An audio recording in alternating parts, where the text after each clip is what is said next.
Я приветствую вас, дорогие друзья, уважаемые гости и подписчики моего канала. Всем большое спасибо, что ждете наши новые встречи с Юрием Дудкиным. Он на связи. Юрий Анатольевич, приветствую вас.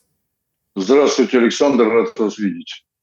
Да, конечно, и очень рады мы читать ваши комментарии, ваши мысли по поводу обсуждаемых тем.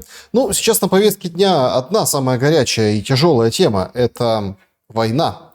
То, что она завершится после стамбульских встреч, очередная из которых будет 2 июня, в понедельник, несмотря на все вот эти танцы вокруг меморандума, ну, мол, Россия, покажи заранее, все равно встреча состоится. И, судя по всему, Украина будет добиваться прекращения огня, а Россия принципиально прекращения огня не против. Но не должно быть поставок вооружения и должна быть прекращена мобилизация. Об этом сказал Небензя. Юрий Анатольевич, какие у вас мысли по поводу будущего Стамбула? Это будет какая-то переломная, ключевая точка, отправная, что ли, если к чему-то все-таки постараются прийти? Или вы в числе тех многочисленных экспертов, которые никаких надежд на Стамбул уже не возлагают? Да, Александр, спасибо за вопрос. Я традиционно хочу поблагодарить наших зрителей за комментарии, которые они оставляют под каждым нашим видео. К сожалению, я в прошлый раз обещал ответить на некоторые вопросы, но я, читая комментарии, не увидел таких интересных вопросов. Поэтому просто выражаю свою благодарность нашим зрителям и перехожу к ответу на ваш вопрос. У меня действительно очень скептическое отношение к этой встрече. Ну, она как бы слишком заформализована. То есть формальности, кругом одни формальности. То есть нет ни одного какого-то позитива со всех сторон, я считаю. Да, Соединенные Штаты, как главные, так сказать, на сегодняшний день побудители мира, да, я бы так сказал, в частности, я не знаю, как остальные там конгрессмены и сенаторы, у меня есть большое сомнение, что они хотели бы этого мира, в частности, тот же Линдси Грэм и его компания. Но я не вижу по-прежнему никаких усилий к миру, во-первых, со стороны Украины. Абсолютно не вижу. То есть такое впечатление, что киевский режим, идя на вот подобные переговоры, осуществляет какую-то повинность. Понимаете? То есть, ну вот они так вот вымучивают себя, бедные, придумывают различные причины. Как тот школьник, который не хочет идти в школу. Он начинает выдумывать различные причины, он притворяется больным, ну и так далее и тому подобное. То есть Зеленский по-прежнему в своей игре, он потрясающе выполняет роль президента. Я подчеркиваю это слово, роль президента. То есть он не является президентом. Слово потрясающе, это, конечно, удивительно. Да, он слышать. потрясающе исполняет роль президента, роль нации, убивая ее каждый день, понимаете? Он не занимается пассивными, сельским хозяйством, он не собирает кабинет министров. Внутри страны масса дел, которые не делаются. Ну, никем. Премьер-министр Шмыгаль вообще черт ничем занимается, непонятно чем. Хотя он является его прямым подчиненным. Если уж считать таковым господина Зеленского как президентом. Но там, в этой комарилье, никто не занимается Украиной. Все занимаются одним важным вопросом.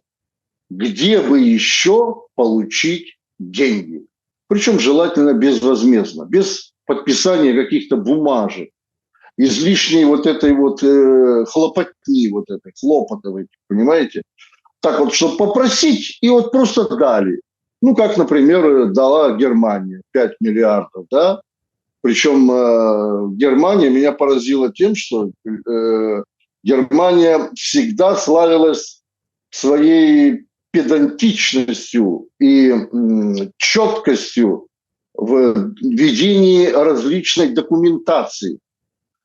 То есть там ни одна бумажка, ни одно действие правительства не проходит без фиксации на бумаге тех или иных шагов. Сегодня федеральный канцлер Мерц добился таки, что он не может отчитываться перед Бундестагом за потраченные деньги, выделяемые на Украину. Ну, я поздравляю таким образом всех рядовых немцев, которые в своем большинстве, и я в этом уверен, не хотят, чтобы, не дай бог, на их головы полетели те же самые ракеты российские, и вообще они против войны немцы. Я подчеркиваю, в основной своей массе. Вот. Но господин Зеленский, еще раз говорю, если будет мало тех денег, которые выделяются со стороны Германии, он найдет других спонсоров. Даже пойдет, так сказать, на то, чтобы напрячь Шпротландию. Это вот этот карликовые вот эти государства балтийские, которые тоже там по сусекам поскребут, но какие-то миллионы ему, видимо, отстегнут. Поэтому от переговоров 2 июня я не ожидаю ничего. Я даже скажу больше. Мне почему-то кажется, что касается вопроса прекращения огня, прекращения поставок вооружения со стороны США, а это оружие идет, как бы США не заявляли, что они прекратили поставки, а со стороны, скажем, той же Европы, присутствие американского на Украине, я об этом очень подробно останавливался, сейчас не буду об этом говорить, Украину это не устроит. Им это не нужно. Им, наоборот, нужно американское присутствие в стране, чтобы все было как было, и страна находилась под американским контролем, под британским контролем. Ведь те бумажки, которые к этим переговорам подготовила украинская сторона, они ведь написаны в Лондоне, и это не секрет уже. Поэтому я ожидаю, к сожалению, опять же, что переговоры, начавшись, могут привести даже к немедленному срыву. Угу. Вот даже у меня такой пессимистический прогноз. Юрий Анатольевич, вы так про Британию пробросили. Тут на днях, позавчера, в общем, одесситы увидели какие-то неимоверные кортежи. Длиннющие. С хитрым прищуром написал Гончаренко о том, что скоро все узнаете. Очень важное мероприятие. Действительно, форум по безопасности в Черном море, там Black Sea, да, вот этот форум. Приехали разные гости, представители разных стран, украинские политики, там панель, да, то есть диванчики, они сидят, выступают, держат слово. И вот представитель Британии, военный, выдал, такую достаточно интересную вещь, приоткрывающую еще немного окно Овертона. Британия должна помочь Украине разработать ядерное оружие, утверждает он. Новость как обухом по голове, потому что тут сейчас на повестке дня вот этот Стамбул, да, который мы ждем, и все равно люди, все нормальные люди, обычные люди, они, договаривайтесь уже так. Договаривайтесь уже без американцев там, в прямых переговорах. Давайте как-то там прекращение огня, пускай прекращение огня. Какие-то условия давайте думать, давайте торговаться, давайте что-то. Лишь бы остановить войну, потому что украинский народ эта война раздирает. И демографически, и морально, и прочее. А тут ядерное оружие. И вот такое заявление, понятно, это не официальное лицо, понятно, это просто дискуссия, понятно, что это такие перспективы, но это очень серьезный звоночек. Звоночек к тому, что ничего не закончится. Да, я с вами полностью согласен, тем более, что это все происходит на фоне тех договоренностей, которые были достигнуты десятки лет назад о нераспространении ядерного оружия в мире. Это договоренности были подписаны между ключевыми державами в мире. И в том числе в этом договоре фигурирует и сама Великобритания. Так вот, эти разговоры о называемой помощи в создании ядерного оружия, я уже, к сожалению, слышу не впервые. Они муссируются очень давно, и начинали они муссироваться еще при бывшем президенте Ющенко. Вот, очень активно поддерживались американской стороной подобные разговоры. Я даже могу назвать некоторые имена, но они ничего не скажут, потому как на сегодняшний день этих людей уже нет на этом белом свете, которые также ратовали за то, чтобы вернуть Украине вот эту ядерную дубину, которую она отдавала практически за гроши, а то и бесплатно в начале 90-х годов. К сожалению, я опять же говорю к сожалению, потому что назад вернуться в этот процесс Украине не удастся. Вернуть ядерное оружие никак это невозможно. Но, во всяком случае, я не беру даже стратегические вооружения. Я беру тактические компоненты ядерного оружия.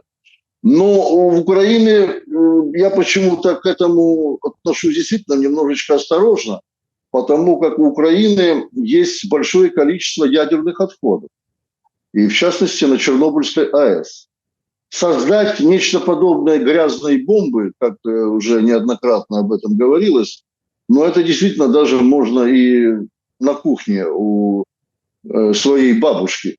Вот. В этом нет ничего такого сложного. Но полноценное, дальнобойное ядерное оружие с хорошим носителем, каждое ядерное оружие, я нашим зрителям хочу объяснить, каждое ядерное оружие, каждый ядерный заряд, даже тактический, тогда эффективен, когда он имеет хороший носитель. То есть это не просто снаряд с ядерной начинкой, маломощный, там до 5 мегатонн, а всего-навсего, килотонн, простите, а всего-навсего нуждается в доставке ядерного заряда очень серьезный тип ракетного вооружения, либо авиации. У Украины нет недостаточных сил для того, чтобы создать ракеты, полноценные ракеты серийного производства средней дальности, и тем более у Украины нет достаточной степени авиации, которая могла бы незаметно пролететь на территории той же России и какие-то ядерные заряды сбросить. Вот. Остается лишь только на сегодняшний день, чем Украина обладает, это, безусловно, дроны, беспилотные летательные аппараты. Но это, опять же, не тот вес, не та мощность, которыми может Украина похвастать, чтобы напугать Россию. Да, вы правильно сказали, что бенефициаром этой встречи, так называемой встречи по безопасности в Украине, выступают британцы. Подчеркну, опять же, они неоднократно этот вопрос муссируют. Он является для россиян достаточно раздражительным, потому как, опять же, Россия на сегодняшний день оставшиеся договоренности, которые есть, а многие из них основные по ядерному оружию, Соединенными Штатами в одностороннем порядке денонсированы, вернее, Соединенные Штаты вышли из этих договоров. И Британия является своего рода таким раздражителем, которая может спровоцировать, если не очередной виток эскалации на границе Украины и России, и, как я уже тоже говорил, Белоруссии и Украины, то во всяком случае сделать так, что Украина окажется в другом переговорном процессе.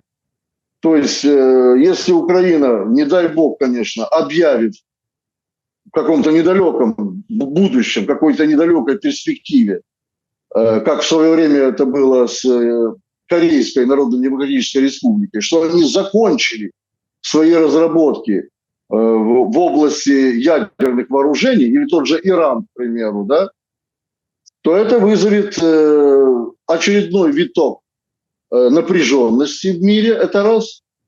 Это я просто говорю, что может быть в будущем. Это не значит, что оно уже есть на сегодняшний день.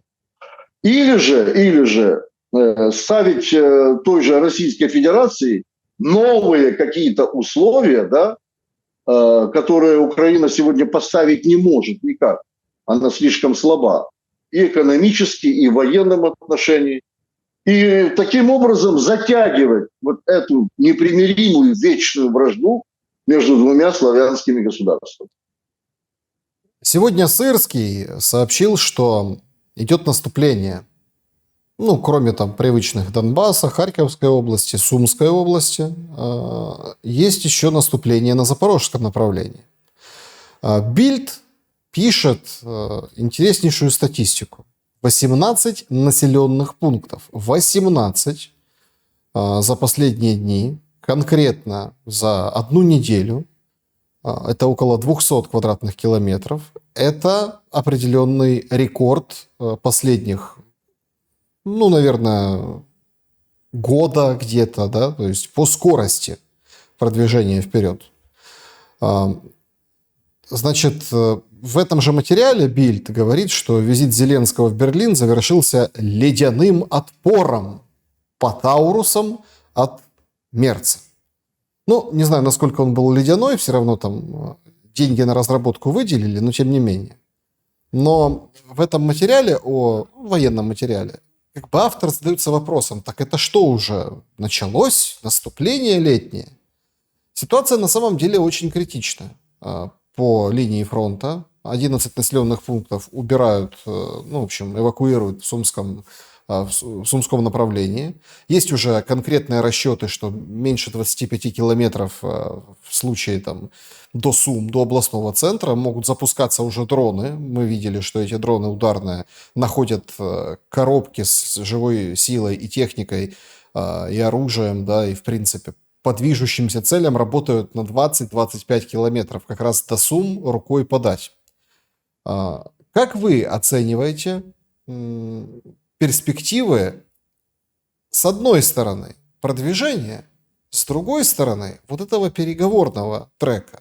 Ведь по идее, нужно украинской стороне делать все, чтобы в рамках переговоров это продвижение остановить. Ну, чтобы, условно, переговоры остановили боевые действия. Но пока не просматривается такой задачи, есть только громкие заявления.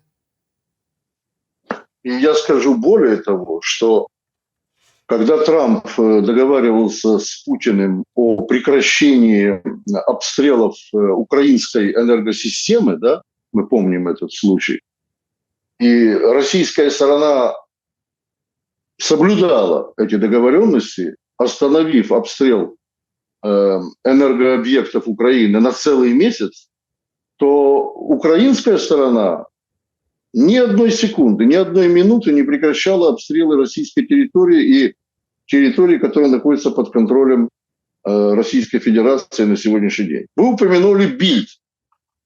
Это такое, знаете, шпрингеровское издание немецкое. Я о нем давно знаю.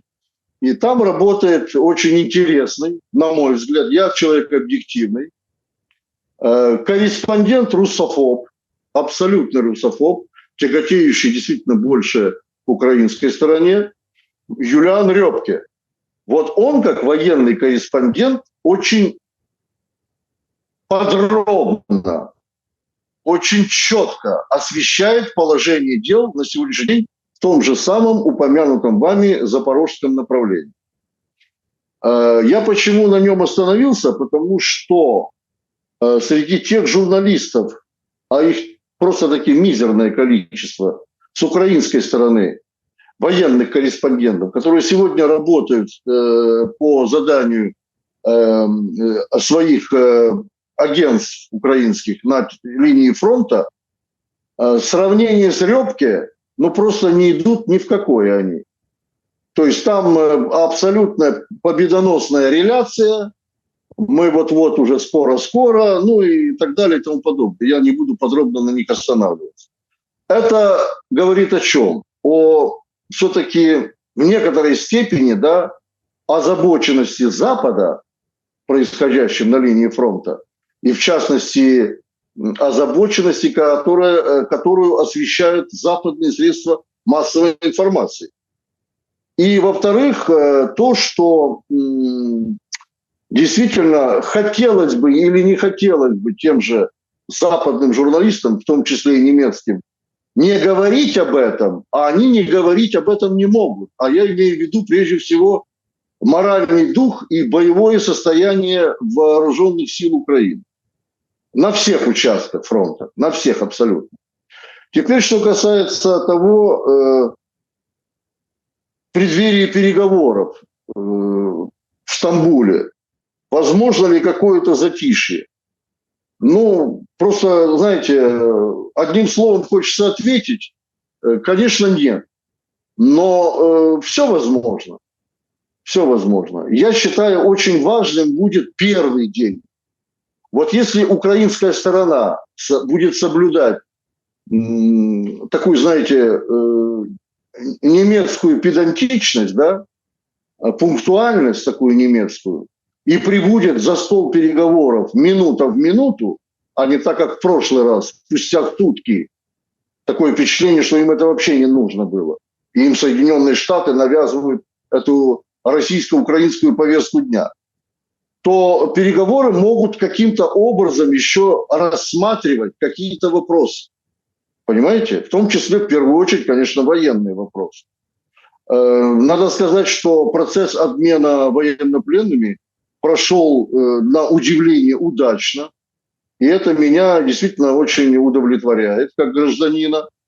Но что касается прекращения огня, то с большой долей уверенности я могу сказать, что украинская сторона на это не пойдет. Россия может... Так она же требует. Кто требует? Украина? Да, от России требует прекращения огня. Александр, а я требую статуса губернатора острова Борнео во всеуслышание. Скажите, меня кто-нибудь услышит в этом плане, понимая, кто я, какой мой статус на сегодняшний день? Поэтому требовать, говорить не значит делать. Это всем известный дипломатический лозунг. Это отвлечение внимания от массы проблем, которые на сегодняшний день имеет Украина. Поэтому, Бога ради, если вы хотите прекращения огня, давайте рассматривать долгосрочный мир, долгосрочный. А для этого выполняйте условия. Не вступление в НАТО, полный, так сказать, отход от того, чтобы людей, как граждан Украины, как собак, запихивали в машины и отправляли на передовые. Третье – это то, что статус русского языка и вообще, знаете, такое цивилизованное отношение к русскоязычным, к этнически русским людям на Украине было соблюдено на международном уровне соблюдением всех прав человека. Вот это тоже должно быть прописано. Я думаю, Россия будет настаивать над этим. Но опять же, учитывая эти требования, которые предварительно озвучивает российская сторона, Украина на это не пойдет. Опять же, будут придуманы различные оговорки о том, чтобы Россия освобождала Крым, Россия освобождала занятые территории, на что, безусловно, российская сторона никак уже не пойти не может, потому что все территории, находящиеся под контролем на сегодняшний день Российской Федерации, записаны в ее Конституции. А Конституция в Российской Федерации – это не Конституция Украины. Далеко причем не так. Где есть тоже право на использование русского языка, защиту русского языка, статья 10, но это ни черта не делается. Юрий Анатольевич, если мы попробуем понять, что происходит сейчас с народом Украины в контексте вот этого процесса русификации. Последние дни выходят массово сопротивляться военкомам, ТЦКшников бьют, обижают. Я показывал у себя в прямом эфире, да, как то мужчина разгоняет ТЦКшников, несмотря на то, что один из них с автоматом и передернул затвор. То женщина подходит к сидящим, отдыхающим в теньке, попивающим мохито бойцам видимого тылового фронта и рассказывает, за что убили моего племянника. Надо, извините, ну это текст оригинала, да, то есть получается, надо не кацапов бояться, а вас надо бояться. То есть народ как бы уже не безмолвствует. Народ выходит и говорит. Более того, учуяв неладное, мы сейчас видим тотальный поток вот этой совершенно разной, но пропагандистски выверенной и такой точечной информации о том, что смотрите, там вообще нужно, если криво глянешь, как Корчинский говорил, глянешь на ТЦКшника, нужно садить на пожизненное.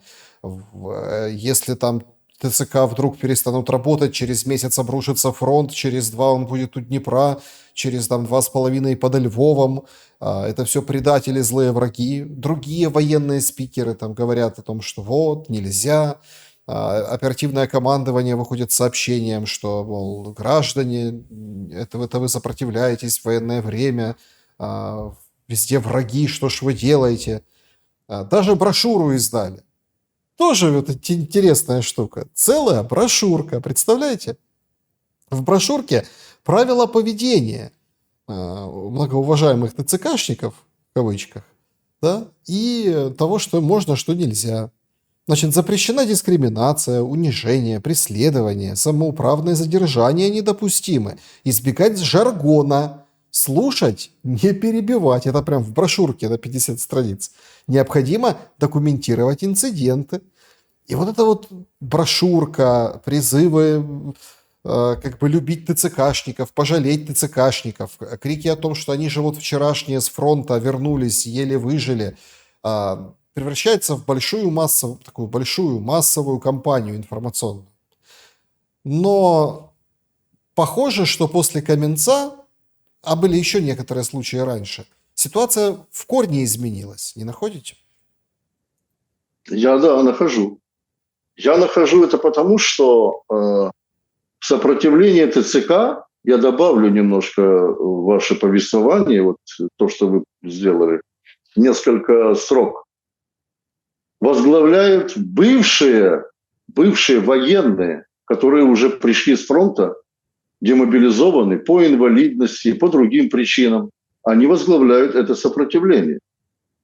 Это впервые я об этом говорю. И это уже не просто там какой-то блеф.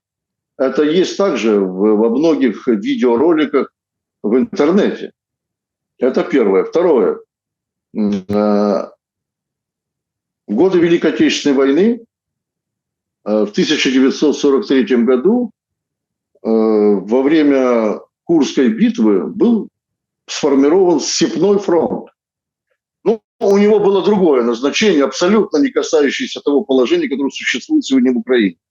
Степной фронт это был фронт резервный в случае, если немцы прорвут Курскую оборону. Вот его тогда Сталин мог задействовать для остановки немцев и контрнаступления на советско-немецком фронте, советско-германском фронте. В Украине же сегодня может быть образован, я это говорю абсолютно громогласно, лесной фронт.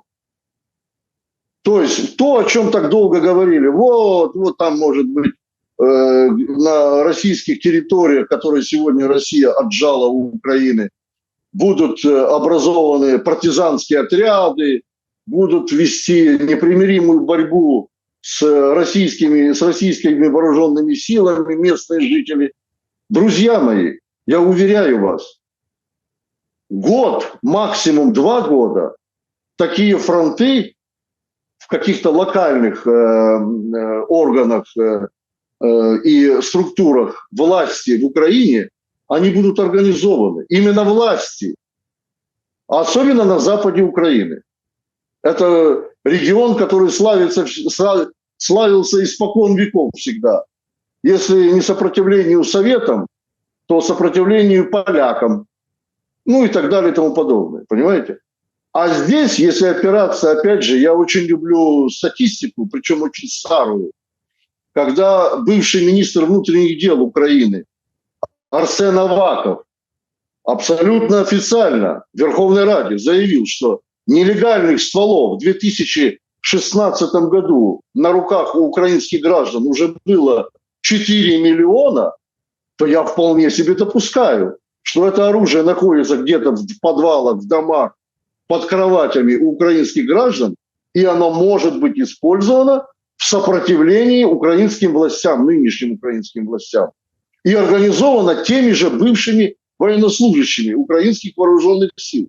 Это кажется на сегодняшний день небылицей, да, что я вот делаю такие предположения. Но кто мог подумать когда-нибудь, что Украина даже в том же 2004 году при Первом Майдане будет воевать в такой оголтелой, агрессивной форме между Украиной и Россией. Это война начнет. Никто даже предположить не мог. Поэтому я вполне себе могу озвучить то, что украинское народное сопротивление, оно будет расти.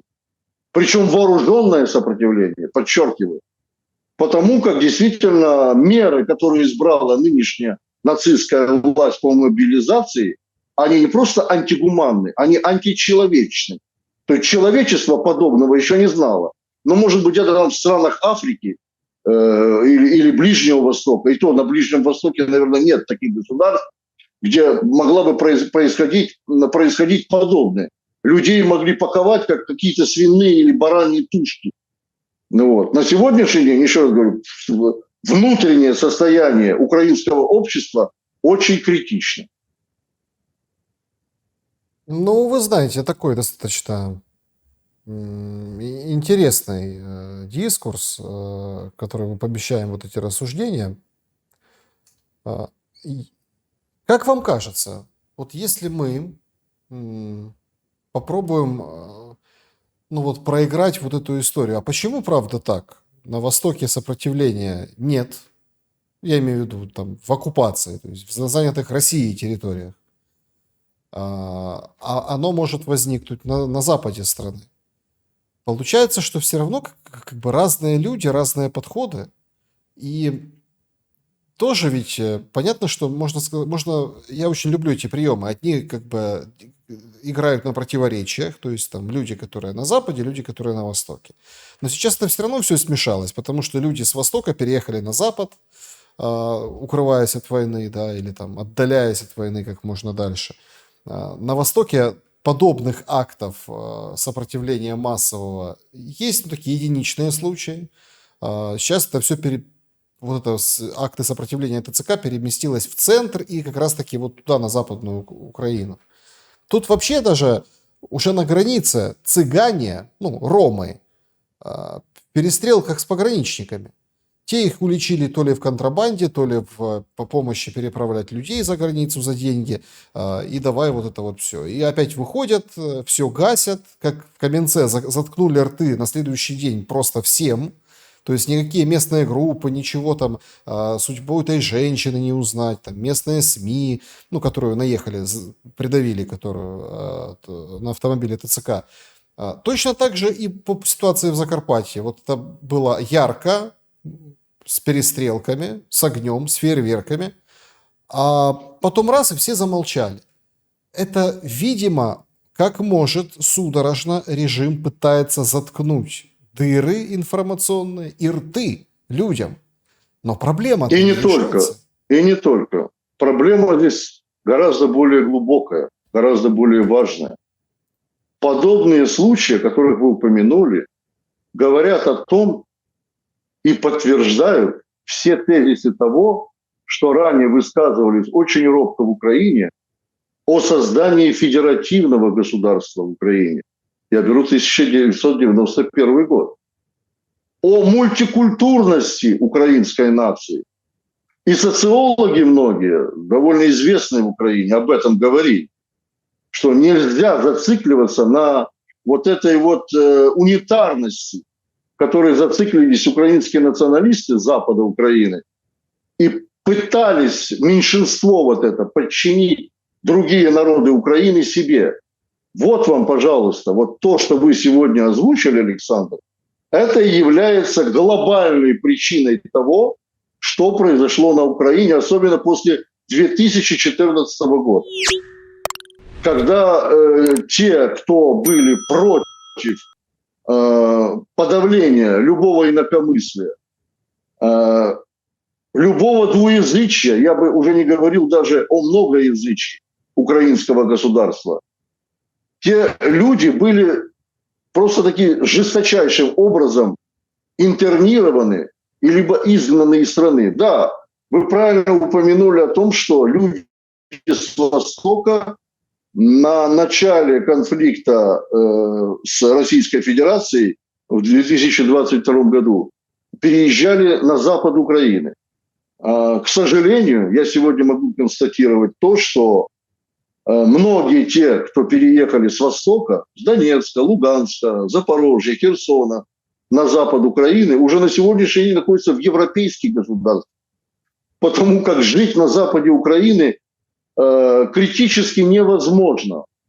Первое, что те, кто проживают, коренные жители запада Украины, на сегодняшний день накалилась ситуация так, что они не могут терпеть вот этих донецких, луганских.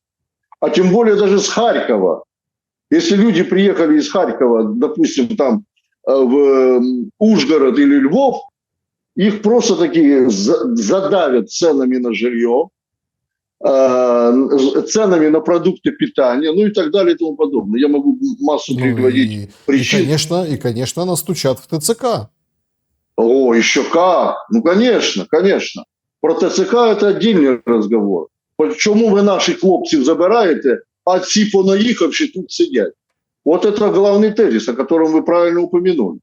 Ну и поэтому я и говорю, что правдами и неправдами эти люди уже давным-давно не живут на западе Украины. Ну, отдельные, может быть, какие-то люди остались там, но большинство давно уже выехали в Венгрию, в Словакию, в Польшу, ну и так, в Румынию, Молдову и так далее и тому подобное. И опять же, в контексте нашего этого вопроса было бы очень бы уместно, да, если бы украинская власть, нынешняя украинская самозванная власть желала мира в стране, да, и желала бы отойти от западного влияния, западной опеки, объявила о подобном, что у нас создается, ну, даже с опозданием огромным, федеративное государство. На уровне обсуждался этот вопрос в Верховной Раде, на уровне том же референдума. Ну, для этого нужно отменить военное положение, конечно. Это тоже очень решительный шаг должен быть. Но этого опять же не произойдет. Вот вам все причины конфликта, причем разрастающегося конфликта. Вот что самое главное. На сегодняшний день ничего не меняется в сторону уменьшения, так сказать, кровопролития. Мысль такая прошла, знаете, вот после вашего комментария. Получается, если ТЦК – это военные, ну, нам так официально говорят, это военные. Они вернулись с фронта. ТЦК – это ВСУ. Поэтому, люди добрые, что ж вы делаете? Это вы как бы выступаете, режете колеса, блокируете. Полиция, которая там в коробочку взяла этот автомобиль в Каменце, или полиция, которая вместе с ТЦКшниками ловит людей, а от нее тоже отбиваются люди. Это как бы вот, это вы против своих же военных выступаете, мол, предатели. Но вы говорите там эти, скажем, тоже в прошлом военные. То есть получается, если одни военные и вторые военные, то это гражданская война? А гражданская война давно уже идет. 2014 года. Это раз. Просто она может приобрести новые формы, более жестокие формы. Потом, что касается ТЦК, Александр, уверяю вас, 70% сотрудников ТЦК на сегодняшний день это вольно наемные, не имеющие ранее никакого отношения к вооруженным силам. То есть им пообещали, ловишь там одного ухилянта, там, или как они его называют, не знаю, праздно шатающегося на улице, с коляской, с ребенком, без коляски, это не важно. Значит, получаешь 15 суток от призыва, уклонения от призыва. Ловишь двоих, получаешь месяц от призыва, отсрочки. И так далее, по возрастающей. И эти люди, которые абсолютно не понимают, их спрашивают на улице, причем граждане Украины, которые что-то понимают в юриспруденции, да, в юридических нормах каких-то, их спрашивают, этих ТЦКшников, покажите документы, на каком основании вы действуете таким образом. Сошлитесь на приказы, постановления, законы Украины. Они не знают, что ответить. Понимаете? Они не знают, они абсолютно не сведущие даже в том горбатом украинском хромом законодательстве, которое еще существует на сегодняшний день. Поэтому вот эти ТЦК, которые были созданы, это, знаете, как плохое пасхальное тесто, которое замесили, оно опять упало. То есть не взошло, не дало, так сказать, своего продукта, нужного продукта. И эти ТЦК на сегодняшний день абсолютно бесполезны. Они, наоборот, возбуждают то, что я говорил выше в украинском обществе. Массовое сопротивление, и я еще раз говорю, лесной фронт не за горами. Я бы хотел акцентировать внимание власти украинской, нынешней действующей, антинародной, на этом аспекте. Что если это произойдет, то события на Восточном фронте могут не просто ускориться, они будут галопирующими. Вот в чем дело. Юрий Анатольевич, вместе с вот этими, ну, скажем так, информационной кампанией, этими выступлениями, мол, давайте защитим ТЦК и народным возмущением, очень, ну, немножко тише звучит, но я отлавливаю эти сообщения и тоже привожу в определенную цепочку и логичный строй. То есть эта информационная кампания не такая раскрученная, но все равно проходит. Мысль один в один транслируется разными военнослужащими женщинами о том, что, смотрите, лучше одна мотивированная женщина на фронте, чем 10 вот этих мужиков-уклонистов. И эта вот мысль звучит из интервью в интервью, под разным соусом немножко, но суть ее чиста, вот такая. Нас ждет мобилизация женщин? Нас это кого вы имеете в виду? Украинцев. Украину? Украинцев, да. Вы знаете, как бы это ни было прискорбно, если события пойдут таким образом, о которых я говорил выше, а в принципе задел этой истории уже начат, то есть украинских женщин, врачей, медсестер на сегодняшний день де-факто не выпускают за границу. Это уже явь. Поэтому то, что будет в будущем, естественно, есть и мотивированные, как вы говорите. Я их называю, Господи, мне прости, сумасшедшими бабами, потому что удел женщины, который наделил их Господь Бог, это воспроизводить потомство. Понимаете? Главное предназначение женщины, божества, воспроизводить потомство, а не убивать. Но, тем не менее, если речь идет, даже если взять такую идеалистическую картину, как защита Отечества, да, то действительно участие женщины в боевых действиях, оно может оправдываться каким-то образом, может оправдываться, но не под личиной нацистской идеологии. Вот для меня это просто такие красная линия. Если женщина нацистка, которая себя называет женщиной, у нее, простите, татухи на всех частях тела, видимых и невидимых. И когда, я знаю просто эти случаи, российские военные, им приходится убивать украинских женщин на линии фронта, и они видят, что на них нарисовано, то они говорят, ну разве это женщина? Разве это не полноправный вопрос на сегодняшний день?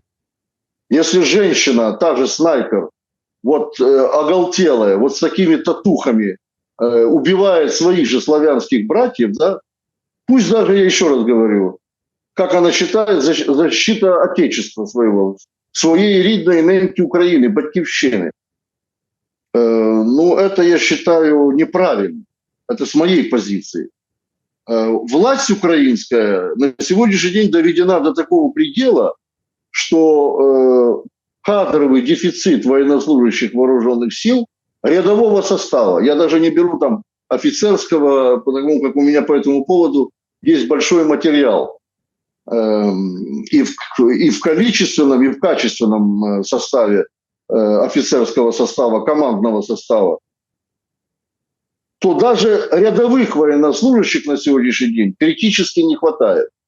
А в плане того, что будут ли призывать женщин, уже готовятся, я считаю, документы, мне об этом говорили из Украины, которые гласят о том, что Верховная Рада примет закон о подготовке молодежи в ряды вооруженных сил. Это произойдет в ближайшее время, уверяю вас. И там будут и женщины, и юноши, и девушки. На сегодняшний день идет полным ходом подготовка несовершеннолетних в военизированных лагерях. Это все будущее Украины, которое могло бы быть использовано в мирных целях, что называется, да? Где молодые люди, обучаясь, получая образование, могли приносить пользу Украине и в том числе воспроизводить потомство. А они на сегодняшний день, перейдя вот в эту фазу защитников так называемых, обрисовывая себя непонятными для них татухами, они абсолютно не понимают, что они накалывают на себя. Честно говоря, я когда видел снимки, опять же, по своим каналам, того, что есть на молодых бойцах в ВСУ, то они даже эти татуировки меркнут перед теми азовцами, которые были взяты в плен в Азовстале.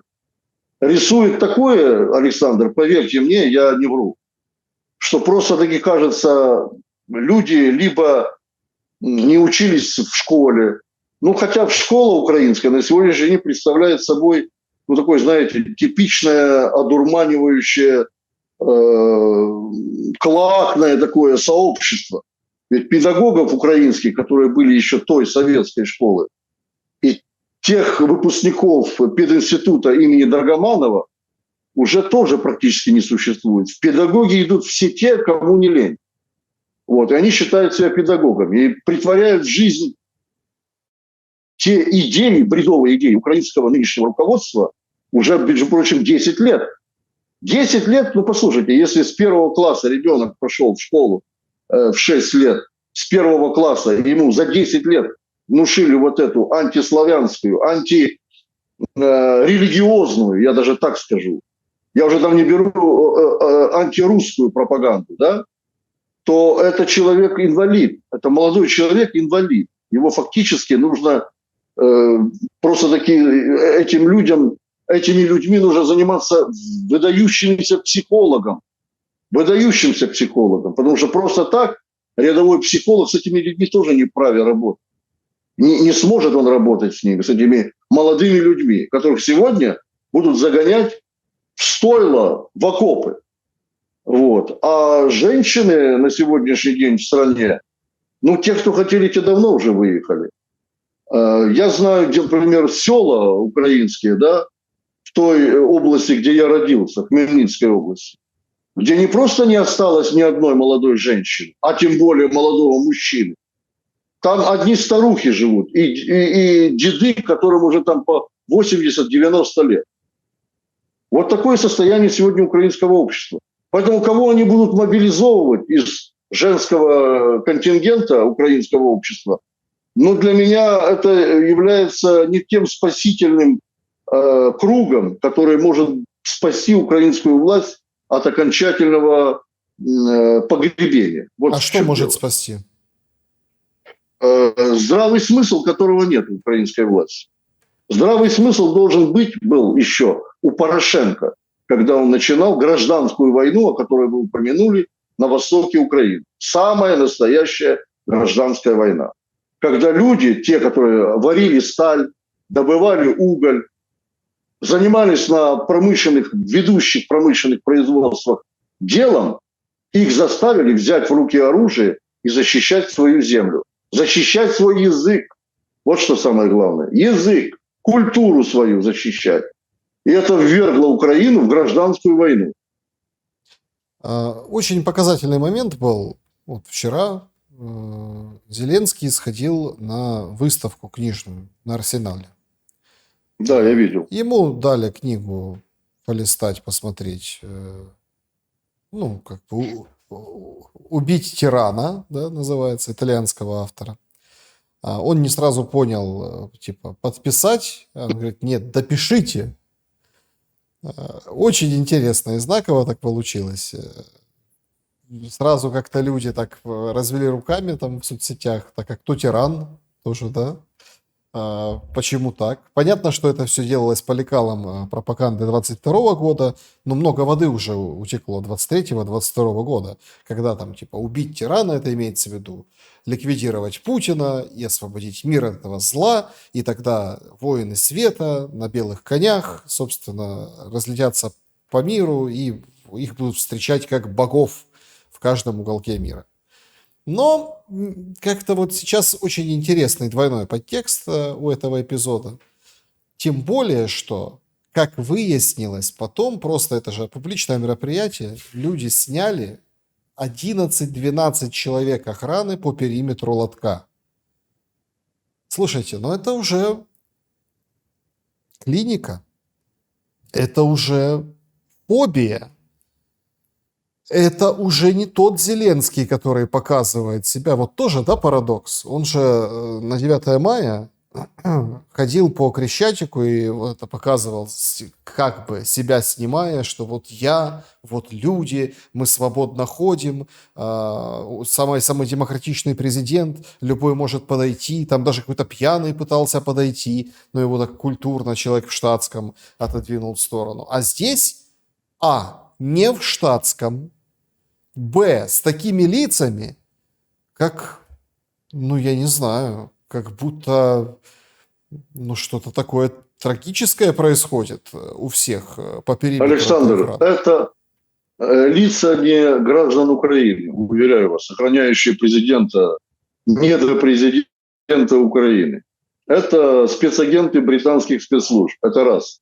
И уже давно об этом было сказано, что Зеленского охраняют спецслужбы Великобритании. Настолько он для них ценен. А ему важно, как человеку недалекому, необразованному, быть популярным. Вот опять же, еще раз, где проявляется его вот эта актерская, так сказать, жилка. Быть популярным, неважно где. На сцене это было одно, сегодня он считает, что он популярен в мире. В какой-то степени это так.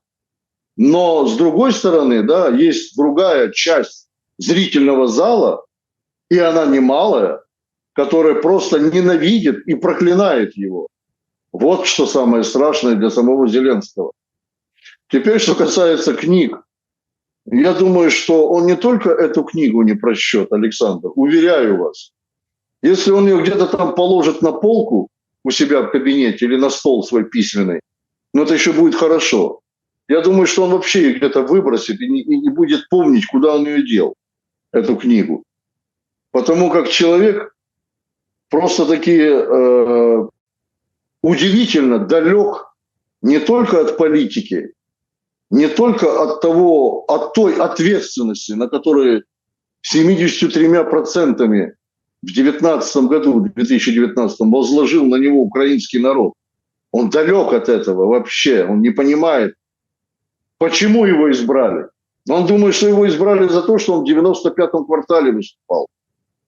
Вот только поэтому. А то, что он обещал с трибуны Верховной Рады, принимая присягу президента, что он прекратит боевые действия, говорил на русском языке, частично, конечно, в Верховной Раде, обращаясь к жителям Донецка и Луганска.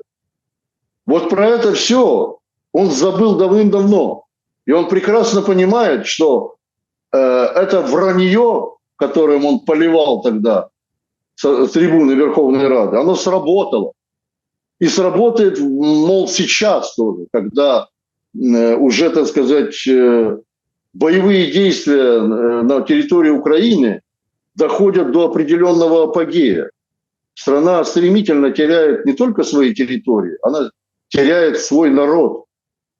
Его избиратели, те, кто его избирали, на сегодняшний день не просто уже гибнут, они проклинают его, те, кто остались в живых.